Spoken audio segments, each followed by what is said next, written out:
UPS announced its plan to cut about 20,000 jobs and close more than 70 facilities this year.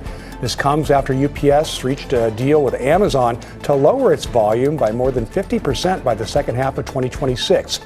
UPS CEO Carol Tome said while Amazon is their largest customer, it's not the most profitable. So when the contract came up this year, UPS decided to reassess that relationship. 20,000 jobs this year. It's about 4% of its global workforce. The shipping giant says the move is not related to tariffs. These cuts are due to increased use of technology and a previously announced plan to trim business with Amazon, its largest customer. UPS leaders expect to use more automation in the company's facilities. The company says it's pivoting to handle fewer Amazon packages, and that means it needs fewer workers. We're told by the Teamsters Union that its collective bargaining agreement protects full-time employees from layoffs. Instead, part-time workers are first on the chopping block here. But the union says the real fight is against automation. Our biggest threat's actually automating our jobs, and that's what we're currently fighting, and that's really what we're most worried about. Now, he says many Utah employees will be safe as the collective bargaining agreement guarantees 30,000 jobs here. Instead, he suggests UPS should lay off 20,000 mid-level managers. UPS is in the news after publicly announcing plans to close over 70 facilities by this summer, slashing 20,000 jobs. Surprisingly, CNN Business reported some truth here. Their headline, UPS is cutting 20,000 jobs, is not what you think.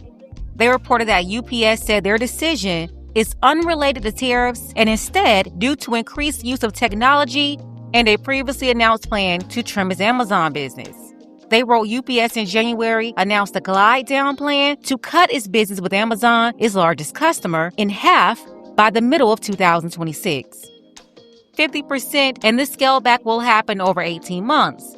They decided that the 18-month plan will be fully implemented by July 2026, where UPS will drastically cut their Amazon business that's accounted for 10 to 15% of their revenue over recent years. But now they're focusing on SMB, small and mid-sized businesses that will be more healthy for their company because their profit margins with Amazon are very low. The volume is super high, but in business, it's not just about staying busy. It's about actually making money. Making a profit and dealing with Amazon is just not as profitable for UPS. But in theory, if we put aside the macro for a second, I appreciate you said 2/3 of it is macro. But the Amazon stuff is a good thing for them long term, right? Even though there's near-term pain, like those are lower margin packages that they don't want to do anymore. They're going to focus on higher margin packages that could wind up being much more stable and profitable, right?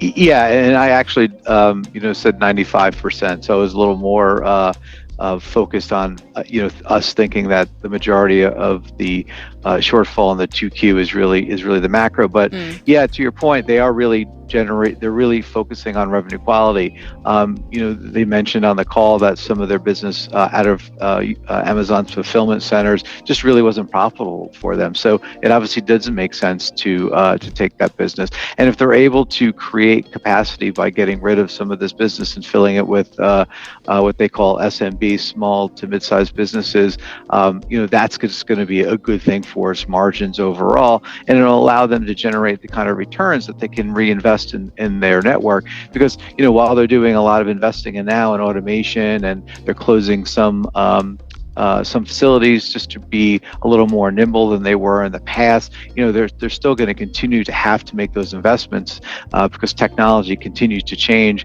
and those benefits will need to be driven by those investments. UPS announced Tuesday it would lay off 20,000 workers this year, despite beating first quarter profit estimates, as the shipping giant expects a decline in deliveries after cutting its shipments for Amazon in half earlier this year. In its first quarter earnings report, UPS announced it expects to save $3.5 billion in 2025 after cutting 20,000 jobs and closing 73 leased and owned buildings by the end of June. The layoffs and building closures follow what UPS said is, quote, anticipation of lower volumes from our largest customer, meaning Amazon, which UPS announced in January would have its shipping volume with the company cut in half by 2026. At the time, UPS projected a decline in revenue for 2025 as CEO Carol Tomé said it was, quote, time to step back for a moment and reassess our relationship with Amazon. Okay, they are talking about how they're going to cut 20,000 jobs because of these economic worries. They're going to be closing 73 leased and owned buildings by the end of June. They're looking for more buildings, potentially for additional closures on this, and they're continuing to evaluate the impact of whatever the changes in volumes are on their air network. So are those the moves you'd like to see management making? Well, they're the necessary moves. And remember, it's not just about tariff uncertainty. Back in January, they announced that their largest customer, which is Amazon, was going to take more than 50% of their business off of the UPS network in the following 18 months. So there was a large cost response necessary for that loss of volume from Amazon. We think it's about 55% of the Amazon business over that 18-month period. Yeah, Amazon really isn't profitable for businesses like UPS. They took on Amazon work due to the volume, and UPS is so large they could take those hits. However, small to medium-sized logistics companies knew this would happen years before now because it was very clear what Amazon was doing. This is over 10 years in the making. And those that's been keeping up with the industry, they already knew about this. Amazon first built a network of carrier partners from air, sea, rail, highway, and they used those partners to get intel information. They incorporated their own technology to further spy on these businesses. At first, willing to negotiate good rates until they built up their network, got all the data from them, then used that data to promote their own logistics network. Buying more planes, introducing their Amazon van business model, where investors had to have 40 to 100 units on the road to even make somewhat of a decent amount of money for an owner. Considering they had to risk everything. More units meant more people to manage and more risk. Amazon successfully got a lot of uninformed people to join these programs that held them responsible for everything, removing liability from Amazon while implementing super cheap rates that these inexperienced people didn't realize weren't good rates. They were just happy to be there doing business with Amazon and was 100% dependent on their network. So yeah, this was definitely a downward spiral for these companies that fell victim to Amazon, but it allowed Amazon to grow stronger and stronger and completely grew to astronomical heights during the pandemic. Ultimately, this was indeed a part of Amazon's plan to use all these companies, from small to medium companies up to large companies like UPS, all with the intention to collect data, and then use those companies' own data to compete with them. No different from how they use their sellers to collect data. Then they create competing Amazon private label products, wiping those smaller companies out. They've been moving like this, and that's how they became untouchable at this point. They have the buyers, and then they figured out how to debow their way into the logistics business to make it more profitable for them to deliver to all their customers. 20,000 jobs, Al, that's massive. How did UPS get in this hole? Why isn't Amazon profitable for them? A couple of things. I mean, Amazon's very difficult. Amazon's very large, so to some extent, it's market power, right? Amazon is pretty much the largest e-commerce company on the globe or in the Western world, and it can demand relatively favorable pricing. You know, FedEx doesn't deal with UPS. FedEx doesn't deal with Amazon now. UPS is choosing to take to leave some of Amazon's business off the table.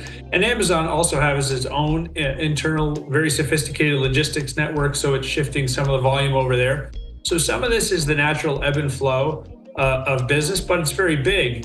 And you asked, how did UPS get itself into this position? I mean, remember, we got to go all the way back to COVID. You know, before COVID, before an e-commerce boom, you know, UPS is doing $75 billion in sales. By 2022, that's like $100 billion in sales. Amazon's, 10 to 15% of the total revenue. And then, like the CEO Carol Tomé said today, it's not as good as the rest of UPS's business. So they're stepping away from some of it. So they're stepping away from, $5 billion in business, maybe $5 to $10 billion in Amazon business. And that necessitates laying off 20,000 workers. Again, for context, that's roughly 5% of the workforce. UPS has almost 500,000 people working for it. Now, everybody's talking about tariffs, but UPS said its latest move is not about tariffs. This cut right here is about them cutting Amazon business down to half. They've been working on this since last year, after realizing that Amazon was dragging them down. How tariffs will impact UPS? Well, that's yet to be determined. Many believe Amazon and UPS will both be impacted by the Trump tariffs, but just how much? The verdict isn't out on that just yet. Only in time will we be able to see the actual numbers, but the first blow the company is being dealt right now is the fallout between UPS and Amazon. That tariff impact will reveal itself in the next 2 months. But yeah, Amazon is implementing their long and slow plan to rival the top logistics companies after years of stealing data and high-key spying on these companies to copy them. Lee, a lot of companies are saying, they're not necessarily seeing the impacts of tariffs now, but they certainly expect to in the coming weeks and months. You cover everything in shipping, rails, trucks, the ocean shippers, the air freight guys, you cover it all. Are you seeing it now? Because I've actually seen some reporting over the weekend that maybe fewer ships are sailing from China to the U.S. Are you seeing it anywhere in your space? Yeah, we are. And to your point, bookings from China to the U.S. are down 30 to 40%, depending on which press reports you read. Some of that is obviously there was a pull forward effect in our view before the tariffs were going into place. So people were rushing to get stuff out. So we don't know really where that's going to lie.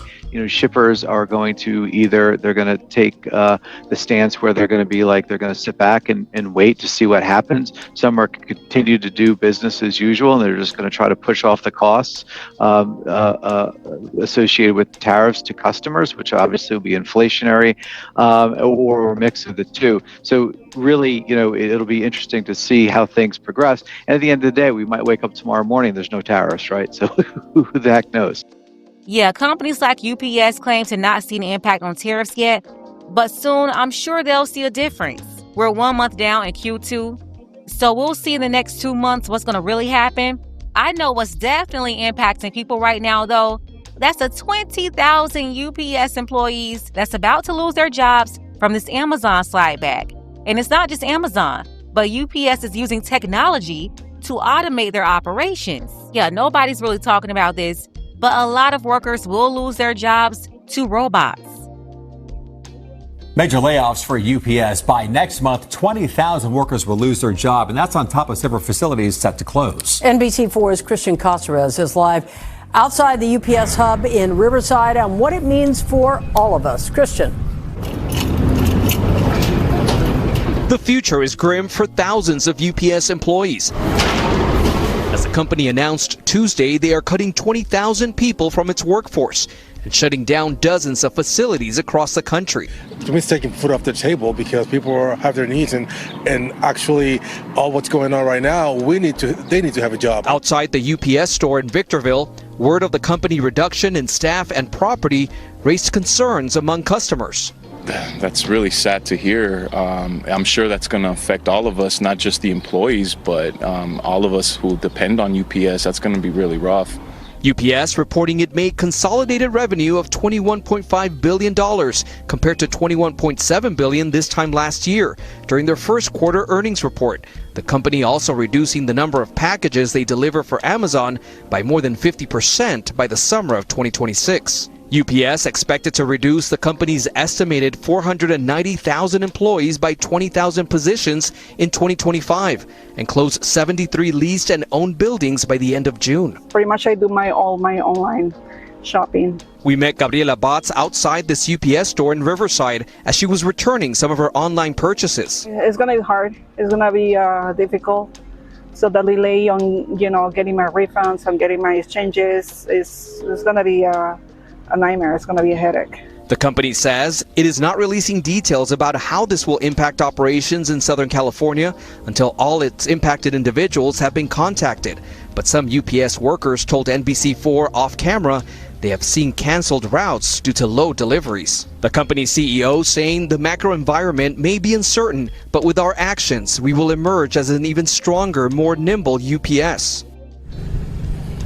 And back out here live, the company says as the reduction of staff goes into effect, they are also undertaking the largest network reconfiguration in history to be more efficient. But they did not elaborate on those details.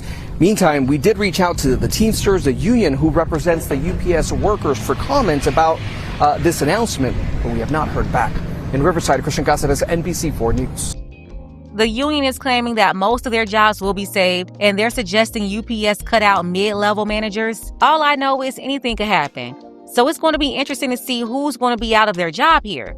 20,000 jobs represent 4 to 5% of the UPS global workforce. Those job losses will indeed impact warehouse workers. And this is just from the Amazon fallout. We still have to see how UPS will be impacted by the Trump tariffs. Who knows? More people may be on the chopping block.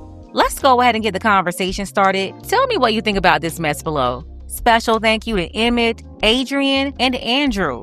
I appreciate all of you for your support for the channel. You can show your support as well. The link to PayPal is below. Ladies, fellas, want a balanced analysis, want the truth from a woman's perspective? Then you're going to want to subscribe to this channel, and don't forget to like and share.